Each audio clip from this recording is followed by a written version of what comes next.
My name's Tyler, I'm 20, and this story takes me back to the summer after my sophomore year of college. I came home for break thinking it would be a chance to relax, maybe reconnect a little with my family, and save up more money working shifts at the diner I'd worked at since high school. Instead, I walked into a situation that would change the way I looked at my parents forever. I've always been the responsible one in my family.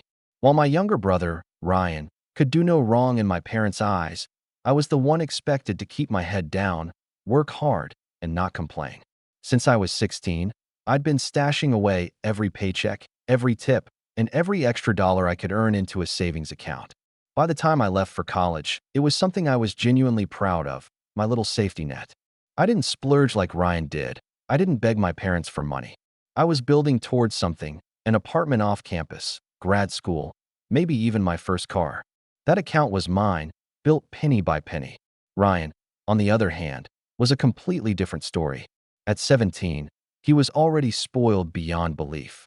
He had the newest phone, expensive sneakers, and my parents seemed to bend over backward to make sure he never felt deprived of anything. He didn't work a part-time job, didn't save a dime, and somehow still had money to spend. I used to shrug it off as he's the baby of the family, but deep down it bothered me, especially when I thought about all the nights I'd stayed up past midnight waiting tables while Ryan stayed home playing video games. When I got home that summer, I noticed right away that something felt off. Ryan was in the driveway revving a brand new motorbike, grinning ear to ear. The thing gleamed in the sunlight, sleek black with chrome edges, the kind of bike you don't just pick up. My first thought was, how on earth could my parents afford that? We weren't poor, but we weren't the type of family that could casually drop that kind of money either. I went inside, dropped my bag, and asked my mom how he managed to get it. She looked at me with this overly casual smile and said, "Oh, your father and I helped him out. It was time he had something nice." That set my stomach twisting, but I didn't push yet. I figured maybe they had dipped into their own savings. Maybe Dad had picked up over time. It wasn't until later that night when I logged into my banking app that the truth hit me like a punch in the chest. My balance, the one number I always checked like a security blanket, had been completely drained. Every dollar I'd worked for gone. I sat there staring at the screen, scrolling through the transactions, my hands shaking.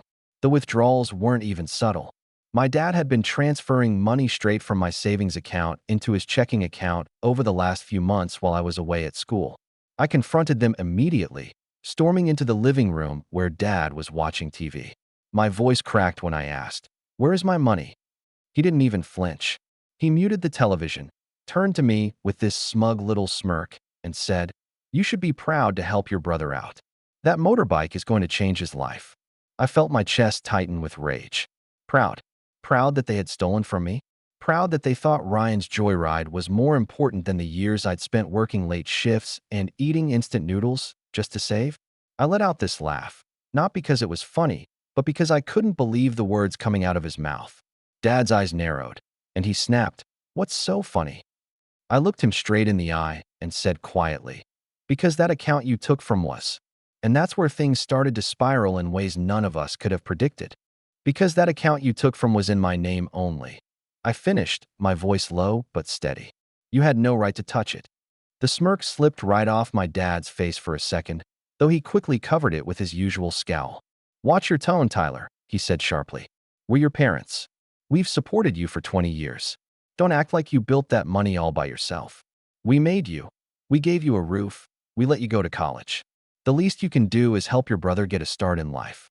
That word, let, echoed in my head, as if I hadn't earned my scholarships, worked through summers, and fought tooth and nail to cover everything that wasn't.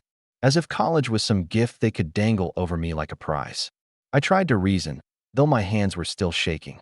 "Dad, that account was supposed to be my future. My money. You didn't even ask me. You just took it. That's theft." Ryan, who had been eavesdropping in the doorway, laughed. "Oh, relax. You act like it's the end of the world. You'll make more money later. I need the bike now." He leaned casually against the frame, looking every bit the smug younger brother who had just won some invisible war. "Besides, it looks way better on me than a bunch of numbers in some account." That was the first time I truly felt the line snap inside me. The one that had held back years of resentment, years of swallowing favoritism and pretending it didn't matter. My brother had my parents wrapped around his finger, And now he was literally riding around on the back of everything I had built for myself. Mom finally chimed in, her voice soft but patronizing, the way she always did when she tried to smooth things over. Sweetheart, you'll understand one day. Ryan has been through a lot lately. He needs our support more than you do. You're strong. You can handle setbacks. He's fragile. You know how he gets when he doesn't have nice things. Do you really want him to feel left out? I just stared at her, floored. Fragile? This was the same kid who'd been babied his entire life, who never faced a consequence that didn't magically disappear when Dad stepped in. Fragile was the excuse they used every single time he messed up. Fragile was why Ryan had never had a job, never paid a bill, never learned the value of anything. Mom, I said carefully, you're telling me my years of saving don't matter because Ryan's feelings are more important than my future? She sighed as if I were being unreasonable. It's family. Family sacrifices for each other. But it didn't feel like family. It felt like I was a wallet with a pulse, and Ryan was the golden child who could do no wrong. Over the next few weeks, the situation only grew worse. Anytime I tried to bring it up, my dad would shut me down with the same rehearsed lines. We know what's best for this family. Stop being selfish. Or the worst one, you'll thank us later. Meanwhile, Ryan paraded around the neighborhood on his new bike, bragging to his friends that his parents bought it for him. I started noticing smaller things too, little slights I hadn't fully clocked before.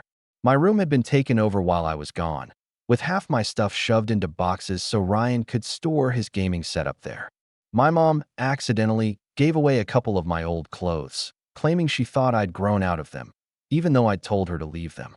Every meal conversation turned into some way of praising Ryan, his style, his independence, his plans to maybe, possibly, get a job someday if he felt like it.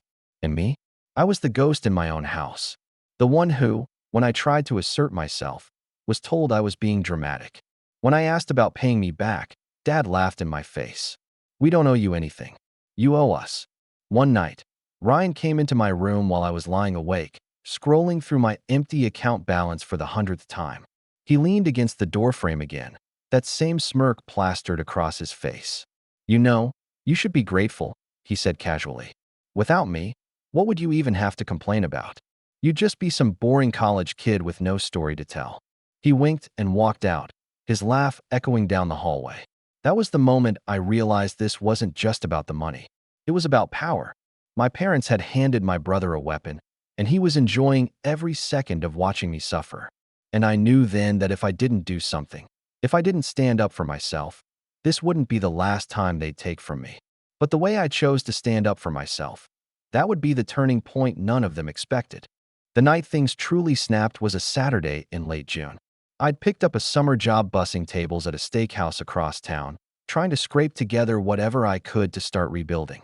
Every paycheck felt like a reminder of what I'd lost, but at least it was something. I'd been working double shifts, barely home, which was probably why I didn't notice what my parents and Ryan were up to until it was too late. I came home around midnight, exhausted, smelling like grease and dishwater, ready to collapse. But when I stepped into my room, I froze. My desk was gone. The laptop I'd saved for, the one I needed for school, was missing. Half my textbooks and notebooks were stacked in boxes, shoved against the wall like clutter. I stormed into the living room, where Ryan was sprawled across the couch with his game controller in hand, grinning. Oh, hey, he said without even pausing his game. Don't freak out, but I borrowed your laptop. Needed something better for my graphics. That old one of mine couldn't handle it. My stomach sank. Borrowed, I said slowly. Where's my desk? Dad looked up from his chair with that same irritating calm. We moved it into Ryan's room. He needed more space for school and his hobbies. Don't worry, we'll figure something out for you before you go back to college. I felt heat rush to my face. That laptop isn't just for fun. It has my work, my papers, my research on it. You can't just. Ryan cut me off with a laugh. Relax. I'll give it back eventually. Maybe when I save up for something else. Until then, you can use the family desktop. The family desktop. The ancient, wheezing dinosaur in the corner of the living room that could barely load email, let alone handle the programs I needed for school. That was when the betrayal hit me full force. It wasn't just money anymore. It wasn't just favoritism or small slights. They had stripped away the tools I needed to succeed, the very things I had earned for myself, and handed them to Ryan like party favors. I remember looking at my mom, hoping, praying, for once she'd stand up for me. But she just gave me that same soft, patronizing smile. Honey, it's just a computer. Don't be so dramatic. You can share. Isn't that what family does? I couldn't even speak. I just stood there, fists clenched, every word I wanted to say burning in my throat. Over the next week, the humiliation deepened. I'd come home from work to find Ryan sitting at my desk, my laptop open, greasy snack wrappers scattered across the keyboard. My files, my carefully organized folders, had been shoved aside so he could install games. One night, I caught him scrolling through my saved essays, laughing at the titles. You actually write this stuff? God, no wonder you're broke. Who cares about this garbage? I started locking the door to my room, but Dad ripped the lock right off, saying, "We don't keep secrets in this house." I tried moving my things into the garage, but Mom insisted the space was too cluttered and Ryan needed it for his bike gear. Every attempt I made to carve out a space for myself was bulldozed under the excuse that Ryan needed it more. The final blow came the night I got my midsummer paycheck. I'd been watching my account like a hawk, making sure not a single cent went missing again. But when I logged in, my stomach dropped. The balance wasn't right. Not empty, but short by a few hundred. I called the bank immediately, and the representative explained in a careful voice that there had been an authorized user on the account. My father. He'd added himself months earlier without telling me. When I confronted him, he didn't even deny it. Of course I added myself, he said, like it was the most natural thing in the world. I'm your father. Everything you have comes from us anyway. You think you can play at being independent while still under our roof? That money is family money. Don't forget who raised you. I remember Ryan grinning in the background, revving his motorbike keychain like it was some kind of trophy. Thanks for dinner last night, by the way, he added with a wink. On you, I guess. That was it. The moment the last bit of trust, of hope that maybe they'd see me as more than a tool, shattered completely. I went to bed that night with my heart pounding, staring at the ceiling, realizing I was trapped in a house where my hard work wasn't just unappreciated. It was being stripped from me piece by piece. And for the first time, instead of just feeling anger or despair, I felt something colder. Resolve. Because if they thought they could keep taking from me without consequence, they had no idea what was coming. The days that followed felt like living inside a slow, crushing weight. Every time I walked through the front door, I could feel my chest tighten, like the air itself carried judgment. My parents barely looked at me unless it was to scold me for attitude or to remind me how lucky I was to have a roof over my head. Ryan, on the other hand, strutted around the house like a king. He'd toss my laptop bag onto the couch when he came home from hanging out with friends, never bothering to ask if I needed it. He left crumbs and soda cans all over my desk, and when I pointed it out, Dad just said, "Don't nitpick your brother. He's got a lot on his plate." What exactly was on his plate? Playing video games, polishing his motorbike, and scrolling through my bank app to see how much money he could guilt my parents into taking next. He'd even wave his phone at me and say things like, "Maybe I'll borrow another 100. You don't mind, right?" Family helps family. Always with that smug smile, always knowing my parents would back him no matter what. I kept working long shifts at the steakhouse, sometimes until 2 in the morning, dragging myself out of bed for another round the next day. I barely saw my friends anymore, too ashamed to explain why I couldn't hang out or why I always looked so drained. My coworkers noticed, though. One of them, a waitress named Kelly, pulled me aside during a break and asked, "Are you okay? You look like you're carrying the world on your shoulders." I wanted to tell her everything, how my own parents had robbed me, how my brother paraded around on stolen money, how I felt invisible in my own home. But the words stuck in my throat. Admitting it out loud felt like it would make it even more real. So I just said, "Yeah, just tired." At home, things only got worse. One night, I came back late and found Ryan hosting half a dozen of his friends in the living room. My laptop was open on the coffee table, music blasting, greasy pizza boxes stacked on top of my textbooks. When I tried to grab my things, one of his buddies laughed. "Oh, this is yours. Ryan said it was family property now." I froze, heat crawling up my neck, but Ryan just smirked. "Chill out, Tyler. Don't be such a control freak. You're always working anyway. You don't even use this stuff." I carried the pizza-stained textbooks back to my room in silence. That night, I lay in bed staring at the ceiling, my heart pounding so hard I could feel it in my fingertips. For the first time, I thought, maybe I should just leave. But then the doubt crept in. Where would I go? I didn't have enough money for rent, not after they drained my account. My car was barely holding together, and the thought of crashing on a friend's couch made me feel like a burden. I felt stuck, pinned between humiliation and helplessness. The lowest point came a week later. I had a huge paper due for a summer course I was taking online, something I needed to keep my scholarship in the fall. When I went to retrieve the file from my laptop, it was gone. Deleted. Hours of work, gone.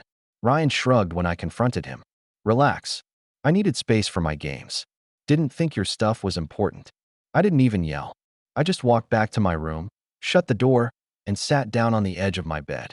For the first time in years, I felt tears sting my eyes. Not just from anger, but from this deep, bone-deep exhaustion. I had nothing left. No money, no tools, no support.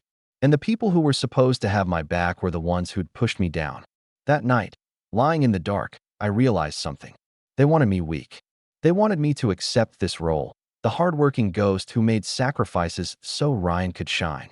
But the longer I lay there, the more a different thought took root. What if I stopped playing their game? What if instead of letting them drain me dry, I found a way to use what they'd taken against them? It wasn't clear yet, not fully, but the seed was planted.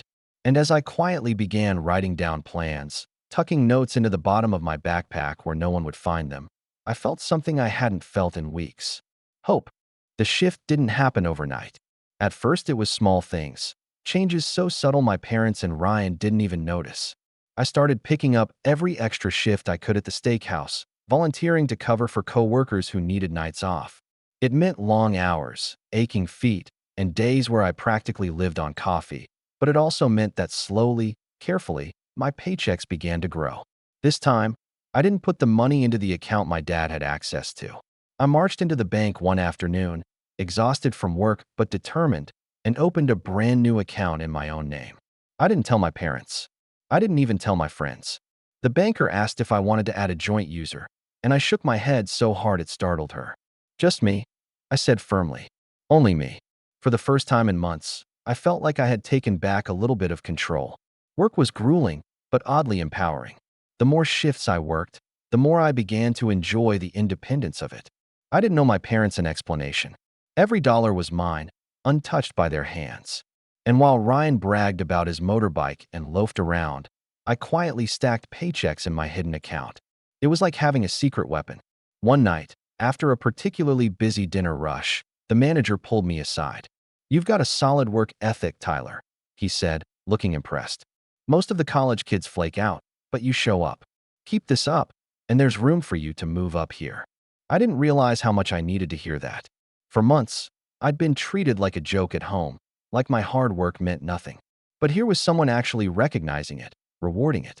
That night, I went home tired, but with a small smile tugging at my lips. Meanwhile, I also began thinking long-term. At school, I had a part-time job lined up for the fall, plus a professor who'd hinted about an internship opening. If I could just hold on through the summer, I'd have not just money but opportunities.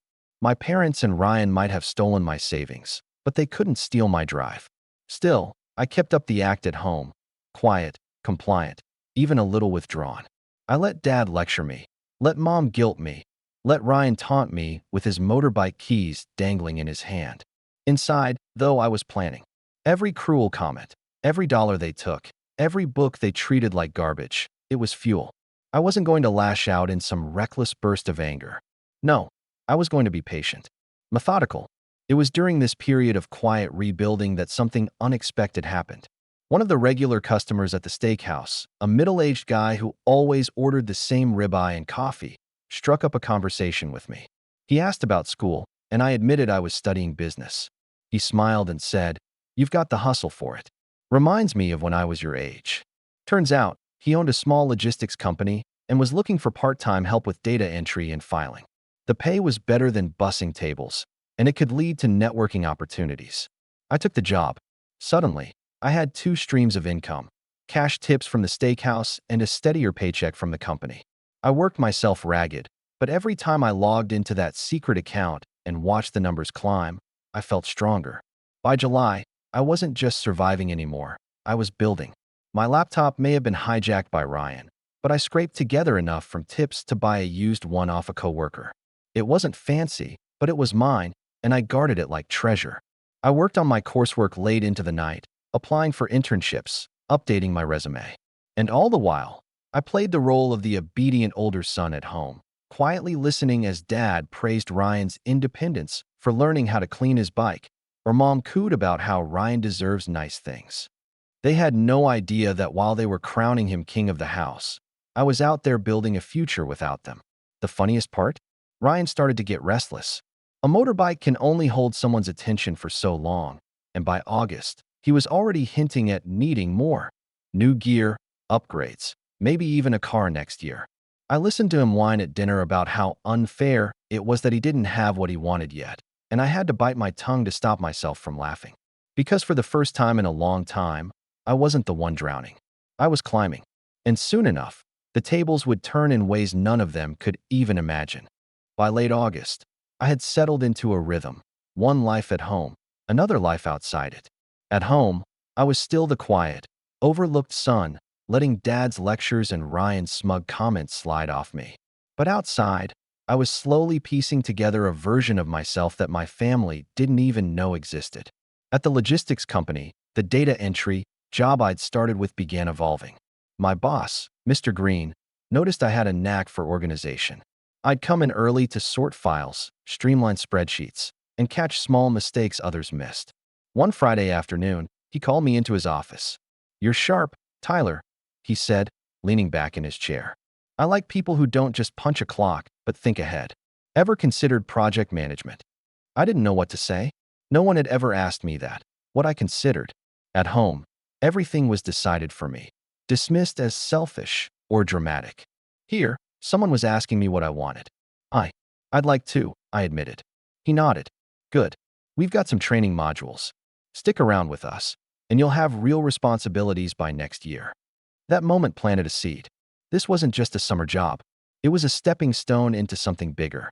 If I played it right, I could build a career here, one my parents couldn't take away. Meanwhile, I was also learning practical things, useful things. Working at the logistics company gave me an inside look at contracts, supply chains, and financial records. I wasn't stealing information, but I was paying attention.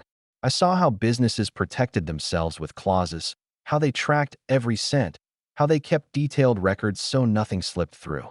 And I thought back to my own drained account, to Dad casually helping himself to money that wasn't his, to Ryan laughing at me like it was all some game.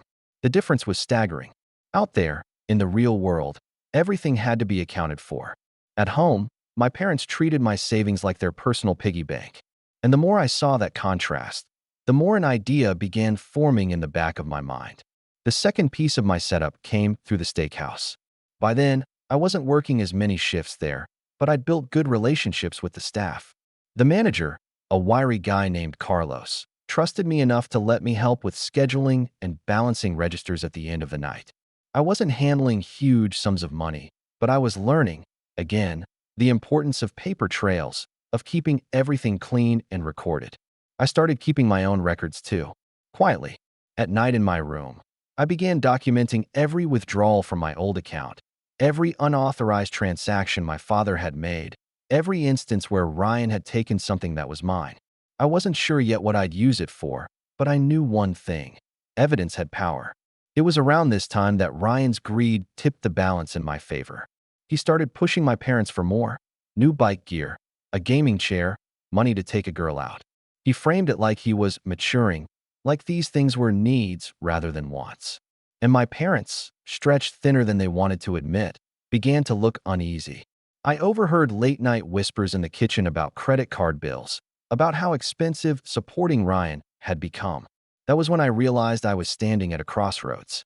They had drained me dry once, and they'd do it again the second they found out I had money saved. Unless I played this carefully. So I doubled down on the act. At dinner, when Ryan bragged about needing new boots for his bike, I nodded and said nothing. When Dad complained about bills, I shrugged like I didn't have a penny to my name. I made myself small, invisible, harmless. Because the less they suspected, the more time I had to grow stronger.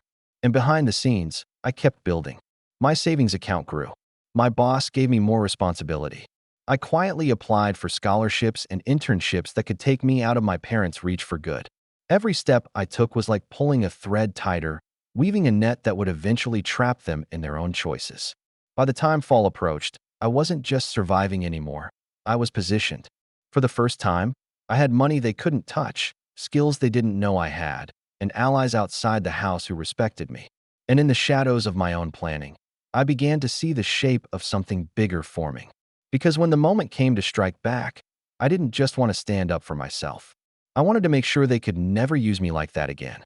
The moment of truth came sooner than I expected. It was late September, just before I was set to head back to campus. The tension in the house had reached a boiling point. Ryan had started complaining nonstop that his motorbike needed upgrades, new exhaust, better tires, some custom paint job. And of course, he expected my parents to foot the bill. One evening at dinner, he leaned back in his chair, twirling his fork between his fingers. "So, Dad, I was thinking we could dip into Tyler's account again. He doesn't need it. I mean, he's already got scholarships, right? And he's living under your roof. It's only fair." I froze. Not because I was afraid they couldn't touch my new account, but because I realized Ryan still thought my money was his safety net. He had no idea I'd outgrown their grip. Dad cleared his throat. "That's not a bad idea, son. Tyler's been awfully quiet lately. He can afford to help out again." I felt something cold settle in my chest. This was it. The perfect chance. I put my fork down slowly, keeping my face as neutral as possible. "Actually, that's fine. Go ahead and check." Ryan's grin widened. "See? He finally gets it." After dinner, Dad logged into the old account from the family desktop. I leaned against the doorway, watching his smug confidence curdle into confusion. He clicked, refreshed, clicked again. Finally, he turned toward me, frowning. "Why's the balance still empty? Where's your paycheck money?" I shrugged. "What paycheck money?" Ryan piped up. "Don't play dumb. You've been working double shifts all summer. There should be something in there." I smiled faintly, just enough for them to see it. "Oh, I stopped using that account months ago. Opened a new one. In my name only. You don't have access." The silence that followed was heavy, almost comical. Ryan's face twisted in disbelief. "Wait, you mean you've been hiding money this whole time?" Dad's jaw clenched. "You ungrateful little." I cut him off, my voice calm but sharp. "Ungrateful? You stole from me. You didn't just take money. You took years of my work, my laptop, my future. And you expected me to keep letting it happen. So no, I'm not ungrateful. I'm done." For the first time, they didn't have a comeback. But that was only the opening move. The real revenge came a few days later. I'd been meticulously saving every record, bank statements, transaction logs, screenshots of transfers my dad made from my old account. I'd even noted dates and amounts of withdrawals that lined up with Ryan's motorbike purchase. I printed it all out, neatly organized in a folder, and walked it straight into the branch manager's office at the bank. I explained everything.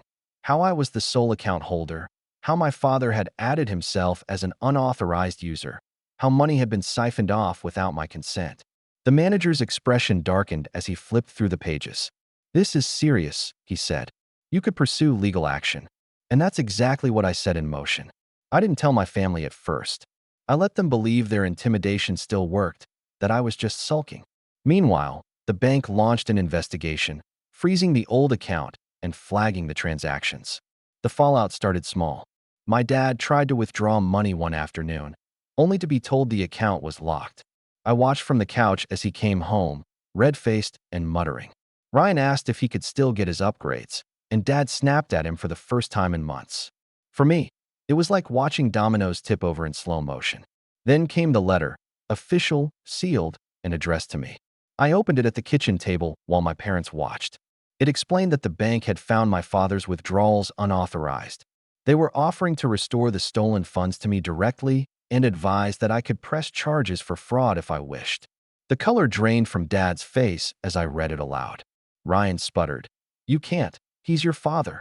I looked at him, calm and steady. A father protects his kids. He doesn't steal from them. That night, my mom tried to corner me in the hallway, tears in her eyes. "Tyler, please. You don't understand what this will do to our family. Can't you just forgive and forget?" But the thing was, I did understand. For the first time, I had the power. They'd treated me like nothing, like a bank account with a body, and now the tables had turned. and I wasn't about to waste the opportunity. I didn't sleep much the night after the letter came. For hours I lay in bed, staring at the ceiling, weighing the choice in front of me. Part of me still carried that old instinct to back down, to swallow the pain, to keep the peace. But another part of me, the part that had worked double shifts, built a secret account, and learned how to survive without them, knew this was the moment I had been waiting for. The next morning, I sat at the kitchen table with the letter spread out in front of me. My dad walked in, his jaw tight, eyes red like he hadn't slept either. Ryan trailed behind him, quieter than usual, which was rare. My mom clutched a coffee mug like it was the only thing holding her together. Dad started in immediately. "Tyler, let's be reasonable. You don't need to make this ugly. We're family. Family works these things out." I let him finish, then calmly slid the folder of evidence across the table. "You didn't treat me like family when you drained my account, or when you gave my laptop to Ryan, or when you called me selfish for not letting you take more. You treated me like a resource. And now I'm done." Ryan scoffed, trying to bring back some of his usual bravado. "So what? You're gonna throw Dad in jail? You'd ruin your own family over some money." I turned to him, meeting his eyes. "It's not just about money. It's about respect. Something none of you gave me. Actions have consequences. You taught me that lesson the hard way. When I formally filed the fraud complaint through the bank, it was like lighting a fuse. Investigators began asking questions, and Dad quickly realized how bad it looked. Unauthorized access. Transfers lining up perfectly with Ryan's motorbike purchase. Months of evidence neatly recorded by me. There was no spinning it as family sharing. The bank sided with me, restoring every stolen dollar into my private account. And as for Dad, he wasn't arrested, not yet, but he was slapped with a fraud warning that would stain his record for years. His credit score took a nosedive, and the whispers in town weren't kind. Everyone knew my family. Suddenly, people started connecting the dots. Why Ryan had a flashy new bike while I was busting tables late into the night. The respect my father had always clung to in the community evaporated. The tension at home reached a breaking point. My mom begged me daily to undo this before it destroyed them, but I stood firm. Ryan raged, screaming about how unfair it was, how I had ruined everything for him. He stopped riding the bike around as proudly, because now everyone who saw it knew it had been bought with stolen money. His friends stopped coming around, too. Nobody likes standing next to a sinking ship. As for me, I packed my bags early for school. I didn't wait for tearful apologies that never came. Before I left, I stood in the doorway of my old room, now cluttered with Ryan's junk, and looked at my parents one last time. "You wanted me to sacrifice for family," I said quietly.